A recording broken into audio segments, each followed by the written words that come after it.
कुलदीप बिश्नोई जी जो कहते हैं आदमपुर मेरा मैं आदमपुर, तो बहुत दूध दिली पार्टी बताया। उसके बाद बीजेपी ने जब इनको ठोकर मारी, ठोकर क्यों मारी? क्योंकि बीजेपी ने भी ये देख लिया कि भी ये किसी काम का आदमी नहीं है। धनखड़ का नतीजा आपने देखा था, हैम और बहम ये जनता जरूर निकालती है। तो वही ही हैम और बहम कुलदीप बिश्नोई का है, और ये आदमपुर की जनता कुलदीप बिश्नोई का हैम और बहम 3 तारीख को वोट की चोट से तोड़ने का काम करे। तो अपमान किया, लोगों को कहा भी तुमने तो मेरे को 6.5 फुट गाड़ दिया था, भला हो मोदी जी का। जिसने ये हरकतें की, जिसने इस्तीफा दे के और दोबारा आया, वो दोबारा ना विधानसभा का मुंह देख सका ना लोकसभा का मुंह देख सका। इसमें कुलदीप बिश्नोई जी ने बहुत बड़ा आघात आदमपुर की जनता को पहुंचाया। जो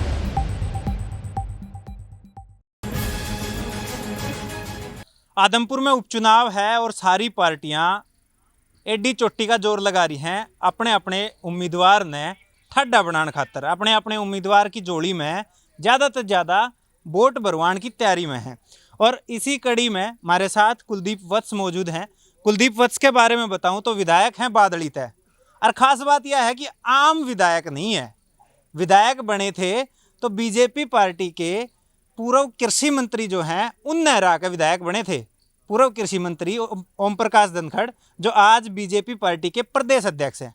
तो इतना बड़े लेवल पर जब मंत्री ने हरा के विधायक बने हैं तो कुछ ना कुछ रणनीतियाँ तो वहाँ की बनाई गई होंगी, उन पर बात करेंगे। आज आदमपुर में उपचुनाव है, आड़े की रणनीतियाँ पर बात करेंगे और कुछ मुद्दे और भी हैं। विधायक जी नमस्कार, राम राम। राम राम जी, विकी भाई कैसे हैं आप? बढ़िया जी। यहाँ की चुनावी तैयारियों में हो, अपने उम्मीदवार ने मजबूत करने की तैयारियों में हो, हल्के में जाओ हो, तो किस तरीके का माहौल देखने लग रहे हो? पहले यहीं से शुरू करें। देखिए, तो धन्यवाद पूरी आदमपुर की जनता का, और आदमपुर से जो हमें प्यार, आशीर्वाद और जो एक स्नेह हमें मिला है लोगों का, मैं आदमपुर की 36 बिरादरी का मैं धन्यवाद करता हूँ। 36 बिरादरी का आप धन्यवाद करते हो। उसी तरफ आपके विपक्षी की बात करूं, कुलदीप बिश्नोई, नाम बराबर है, नाम राशि है आपके। तो कुलदीप बिश्नोई ने कहा है आदमपुर मेरा और मैं आदमपुर का, गढ़ है हमारा ये तो, और कांग्रेस की जमानत जब्त करेंगे। देखिए, जहाँ तक आपने कही नाम राशि, अच्छी बात है, नाम राशि भी रहा और विधानसभा में मेरा साथी भी आपका साथी भी रहा। मैं अपनी बात को खुले मन से रखता हूँ, चाहे वो कांग्रेस के खिलाफ की बात हो, चाहे कांग्रेस के हक की बात हो, चाहे बीजेपी की बात हो, मैं अपनी बात को सच्चाई से रखता हूँ। मैं कुलदीप बिश्नोई जी से 3 साल तक मेरे साथी रहे विधानसभा में, और पार्टी में भी हमारे साथी रहे, मैंने सब पता है। कुलदीप बिश्नोई जी जो कहते हैं आदमपुर मेरा मैं आदमपुर का, मैं कुलदीप बिश्नोई जी से ये पूछना चाहता हूँ कि 3 साल में कुलदीप बिश्नोई ने आदमपुर की जनता के लिए अगर 3 बात भी रखी हूँ, तो मैं जब तक 3 तारीख के बाद में भी कुलदीप बिश्नोई के साथ किसी भी रूप में कैसे भी मैं हर बहस के लिए तैयार हूँ। अच्छा, जिस तरह आपने कहा कि इकट्ठे रहे, तो क्लास में भी जब एक दूसरा साथी काम ना करके लाया तो हम पूछ लिया कर रहे होमवर्क क्यों ना करके लाया, तो कदे आपने पूछो कि मैं बातचीत हुई हो इस बारे में? देखिए, होमवर्क की उससे पूछी जाती है जो क्लास में आया हो। अच्छा, विधानसभा के सत्र 3 साल में चले, हमारी पीयूसी की हमारी मीटिंग होती है विधानसभा की, उसमें किसी में आए हों। विधानसभा में मैंने ये 3 साल में मैंने बता दिया 3 बार आए, और 1 दिन आए और चले गए, आए और चले गए। तो साथी था वो बात एक अलग है। पर विधानसभा में हमारे को जनता चुन के किस लिए भेजती है कि हमारा जनप्रतिनिधि हमारी बात को उठाए, हमारी मांग को उठाए, हमारी समस्याओं को रोड से लेके विधानसभा तक संघर्ष करे। आप एक चीज़ देखिए, मेरे को बादली की जनता ने बनाया, आप देखते हो, मैं अपने चाचा ताऊ मैं अपने भाइयों में 24 घंटे रहता भी हूँ, उनकी बात को रोड से लेके विधानसभा तक उठाता भी हूँ, उनकी लड़ाई को लड़ता भी हूँ। पर मैंने कुलदीप बिश्नोई जो एक राजा परिवार से, मैं राजा इसलिए कहता हूँ कि आम प्रजा से जिसने समय लाती हूँ, जिसने बदबू आती हूँ। अच्छा, कुलदीप बिश्नोई एक अनमिचोर नेता है। अपने हरियाणा में एक कहावत है कि कुभार जा बाड़ त्योहार कुरुस से। अच्छा, कुलदीप बिश्नोई देखिए, चौधरी भजनलाल जी की एक विरासत थी, वो लगातार कांग्रेस को जो आज ये गाली बकता है, इसी कांग्रेस ने चौधरी भजनलाल जी को चीफ मिनिस्टर भी बनाए, मंत्री भी बनाए, और कांग्रेस में एक किस्म से हरियाणा में उनकी तुत्ती बोल गई। उसके बाद देखिए, कांग्रेस ने मन बनाया कि चौधरी भूपेंद्र हुड्डा को चीफ मिनिस्टर बना दिया, उनके भाई को डिप्टी सीएम बना दिया। उसके बाद में जब 10 साल का राज कांग्रेस का रहा तो आदमपुर में जब डिप्टी सीएम बन गए तो बराबर की पावर आ गई है। आदमपुर में काम करवाने की जिम्मेवारी किसकी थी? इनकी थी। क्यों नहीं कराया 10 साल तक? फिर बीजेपी के साथ पहले अपनी पार्टी बनाई, फिर बीजेपी के साथ बीजेपी के कसीदे पड़े, मन साजे करे, रैलियां की और बीजेपी को सबसे तगड़ी पार्टी, बीजेपी तो बहुत दूध दिली पार्टी बताया। उसके बाद बीजेपी ने जब इनको ठोकर मारी, ठोकर क्यों मारी? क्योंकि बीजेपी ने भी ये देख लिया कि भी ये किसी काम का आदमी नहीं है, नकारा आदमी है। बीजेपी ने भी इनको दत्ता बता दिया। फिर इसी आदमपुर की जनता के बीच में आके उन्होंने ये कहा कि भाई बीजेपी पे विश्वास कर लेना, मनोहर लाल खट्टर पे विश्वास नहीं, किसी पे भी विश्वास कर लेना, बीजेपी पे और मनोहर लाल खट्टर पे कोई विश्वास मत करना।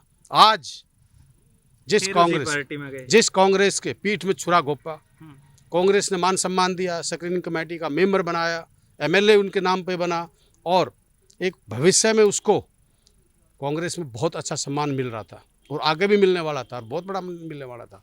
पर वही बात है ना, जो आदमी विनाश काले बुद्धि, इन्होंने इस आदमपुर की जनता का से कुछ नहीं लेना है। सिर्फ और सिर्फ उन्होंने आदमपुर की जनता को बेवकूफ़ बनाने का काम किया। आज देखिए, वो महल से बाहर नहीं निकलते, उन्होंने लोगों के पसीने से बदबू आती है, लोगों से बदबू आती है, लोगों में रहेगा। आज मैं जाता हूँ, मेरे चाचा था, मेरे बादल ही पूछो, मैं यहाँ पे भी, यहाँ आदमपुर में भी कल भी आ रहा था, आज भी आ रहा हूँ। हम तो लोगों को गले लगाते हैं, ये हमारे भगवान के रूप की आदमी, इन्हों हम यहाँ विधानसभा में भेजे हैं, जो हमारी जिम्मेवारी मिलती है। अगर हम वोट के टाइम पे तो इनको गले लगाएंगे और फिर बाद में इनसे हमें समय लाएगी। कुलदीप बिश्नोई से मैं पूछना चाहता हूँ, आदमपुर में कितनी बार आया? आपका बेटा कितनी बार आया? बेटा तो आधी बार ऑस्ट्रेलिया रहता, आधी बार कहीं रहता है। तो आदमपुर की जनता के साथ एक छलावा और कपट करने का ये काम कर रहे हैं। ये इस आदमपुर की जनता का भला जिंदगी में नहीं कर सकते, ये अपने स्वार्थ तक की राजनीति कर रहे हैं। आपके बादली हल्के में आपसे पहले जब ओम प्रकाश धनखड़ विधायक थे, उस टाइम उनके खिलाफ कुछ धरने चले थे, किसानों के जमीन जिस तरीके से एक्वायर हुई थी, वो भी धरना तक कट कर चलिया करते। आज जिस खैरमपुर गांव में खड़े, हाँ आड़े भी स्कूल का एक धरना चल रहा है, कुलदीप बिश्नोई भी धरना तक कट कर चल रहे हैं, तो इसका नतीजा उसाई रहने वाला के। देखिए, धनखड़ का नतीजा आपने देखा था, हेम और बहम ये जनता जरूर निकालती है। कुलदीप बिश्नोई, धनखड़ साहब के ओम प्रकाश जी के, मैं ओम प्रकाश जी कहूँगा जो प्रदेश अध्यक्ष से, उनको हेम और बहम दोनों हो गया था, उन्होंने भी लोगों से नफरत थी। कुलदीप बिश्नोई के बारे में ओम प्रकाश जी क्या कहते थे, आज भी वीडियो वायरल हो रही है। आज कुलदीप बिश्नोई ने प्यारा लग रहा है, तो वही ही हेम और बहम कुलदीप बिश्नोई का है। अच्छा। और ये आदमपुर की जनता कुलदीप बिश्नोई का हेम और बहम 3 तारीख को वोट की चोट से तोड़ने का काम करेगी जी। आपके हलके में पीछे से एक अनशन चला था बादली नगर पालिका ने लेके, और आप उस अनशन के लिए मुख्यमंत्री तक मिलन तक गए, बातचीत करी कि जी सुन लो उनकी, कुछ नतीजा कढ़वाओ। और आड़े किसाना के धरने चल रहे हैं, स्कूल में मास्टर नहीं है तो उनके धरने चल रहे हैं, लेकिन वोट मांगने तो कुलदीप बिश्नोई आ जाए, लेकिन पास में निकल जाए हैं। तो कार्यशैली में कितना फर्क मानो, एक विधायक होने के नाते जो पूरा हो गए तो, लेकिन अब बेटे की तैयारी कर रहे हैं, तो जिम्मेदार हैं कि नहीं है, क्या लगा आपको? देखिए, मेरे इलाके में समय समय पे चाहे वो जहांगीरपुर गांव का धरना था, चाहे वो किसान आंदोलन का धरना था, चाहे हमारा नगर पालिका के लिए धरना था, चाहे मेरा रैया गांव में धरना था। रैया गांव में धरना था तब मैं जनप्रतिनिधि नहीं बना था, अब मैं जनता ने अपना जनप्रतिनिधि बना के मेरे को चंडीगढ़ भेजा। मैं इस चीज़ के लिए कोई शर्म नहीं मानता। जब मेरे चाचा ताऊ, मेरे भाई अगर भूखे प्यासे बैठे हैं और मैं अपने घर के अंदर सोता हूँ या मैंने उनसे नफरत आती है, तो गलत बात है। मैं मुख्यमंत्री जी से जहांगीरपुर में हुआ, हमने पूरी मांगें पूरी करवा के और काम शुरू करवाया। बादली के लिए मैं स्पेशल मिल के आया मुख्यमंत्री जी से। मुख्यमंत्री जी ने कहा भाई ठीक है, अगर बादली की जनता नहीं चाहती है तो हम जनमत संग्रहालय करा लेते हैं, और उसके लिए मुख्यमंत्री ने जंगल संग्रहालय किया, इसने भी कराया। ये भी बाद में तो जब मेरे बादली के लोग 500 लोग गुलिया 24 के मिलने के लिए गए, 3 गांव के गए, और जो अपमान किया लोगों को, कहा भी तुमने तो मेरे को 6.5 फुट गाड़ दिया था, भला हो मोदी जी का, मेरे को अध्यक्ष बना दिया, मेरी मोदी से बात होती है। पर मोदी जी का भला तब होगा और तुम्हारा भला तब होगा तब आप अपनी जनता का भला करोगे, बादली की जनता का भला करोगे। कुलदीप बिश्नोई की जहाँ बात करता हूँ, मैं फिर कहता हूँ, विधानसभा एक हमारा भगवान का मंदिर है। इस जनता ने हमारे कोई मंदिर में भेजा चुन के, और वहाँ से आज आपको एक और बता रहा हूँ, इतिहास उठा लेना। जिसने जिसने ये हरकतें की, जिसने इस्तीफा दे के और दोबारा है, वो दोबारा ना विधानसभा का मुंह देख सका, ना लोकसभा का मुंह देख सका। कुलदीप बिश्नोई का अब राजनीतिक वध हो चुका है। वो अनमिच्योर है और उन्होंने राजनीतिक का एक जो मखौल बनाया है, जो लोगों के विश्वासघात किया, जो कांग्रेस की पीठ में छुरा घोंपने का काम किया। देखिए, ये हरियाणा की जनता, ये आदमपुर की जनता, ये वीरों की धरती है। ये सीने में खंजर लेना पसंद करते, पीठ में खंजर लेना पसंद नहीं करते। उसमें कुलदीप बिश्नोई जी ने बहुत बड़ा आघात आदमपुर की जनता को पहुंचाया। जो आज ये उपचुनाव हुआ, क्यों हुआ? आदमपुर का उपचुनाव, कोई भी उपचुनाव कब होता था? या तो किसी से कोई मृत्यु हो जाए, या कोई एमपी बन जाए, या कोई ऐसी बातें, या कोई अनशन चल रहे हो, या कोई धरना चल रहा हो जिसमें लोगों की डिमांड हो कि भाई आप अपना इस्तीफा दो और हमारे बीच में आओ, जैसे, तो वो बात भी ठीक है। तो ये क्या था? क्या लगा, क्यों दिया इस्तीफा? ये सिर्फ और सिर्फ जो ये बीजेपी के लोग, ईडी और सीबीआई की जो इनके कुकर्म हैं, कुकर्म, हाँ, जो भी इनके काले धन हैं, जो इनके गुनाह हैं, और कुलदीप बिश्नोई कुलदीप बस पे लगा लो, ईडी और सीबीआई। जब मेरे पास कुछ है ही नहीं, हम लोगों की सेवा करें ईमानदारी से, जो ये किए हुए अपने कर्म छुपाने के लिए इन्होंने बीजेपी के शरण में जाना पड़ा। और जो लोग 2 दिन पहले तक बीजेपी को गालियां बकते थे, आज बीजेपी में इतनी क्या इन्होंने वो आगे के कहता कि मैंने हल्के के भलाई के लिए। मैं पूछना चाहता हूँ, 3 साल में आप हल्के का भला नहीं कर सके, उससे पहले 10 साल आप भला नहीं कर सके, उससे पहले 8 साल का बीजेपी का टाइम हो गया, 10 साल का कांग्रेस का टाइम हो गया, आपने क्या किया फिर? लोगों को बताए। तो ये सिर्फ और सिर्फ ड्रामा, अपने विरासत बचाने के लिए, अपने आप को बचाने के लिए जनता से इन नेताओं ने कुछ नहीं लेना। और ऐसे नेताओं को सबक सिखाना चाहिए। आदमपुर में कुलदीप बिश्नोई नई प्योद लगाने की तैयारी करे, उस प्योद का के भविष्य देखो। देखिए, मैं किसी के बारे में पर्सनल कटाक्ष नहीं करता, सब बच्चे हमारे ही हैं, वो भी, पर पौध लगा तो सकता है, मैं भी लगा सकता हूँ, आप भी लगा सकते हो, हर आदमी के सपने होते हैं, पर उसमें पानी देने का काम आदमपुर की जनता करेगी कि वो पानी देगी या उसको सुखाएगी। तो उसका तो वक्त और गर्भ में है।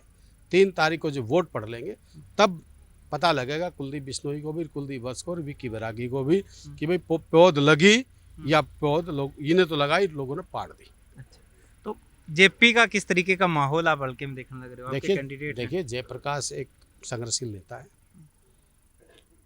वो एक लड़ाकू नेता है, अपने हक के लिए लड़ाई लड़ते हैं। धनखड़ साहब कह रहे थे, उसकी वीडियो में देखो। तो जयप्रकाश अपने हक के लिए लड़ता है, काम करता है, मर्द आदमी है, लोगों के लिए अड़ता है और साफ सुथरा आदमी है। मेरे हिसाब से जयप्रकाश जी को आदमपुर की जनता, पिछली बार जब इलेक्शन था 4-5 हज़ार का अंतर था, अब की बार यहाँ से जयप्रकाश जी को 15,000 से 20,000 वोटों से जिता के विधानसभा में भेजने का काम करेंगे और आदमपुर की आवाज़ को बुलंद करवाना चाहेंगे।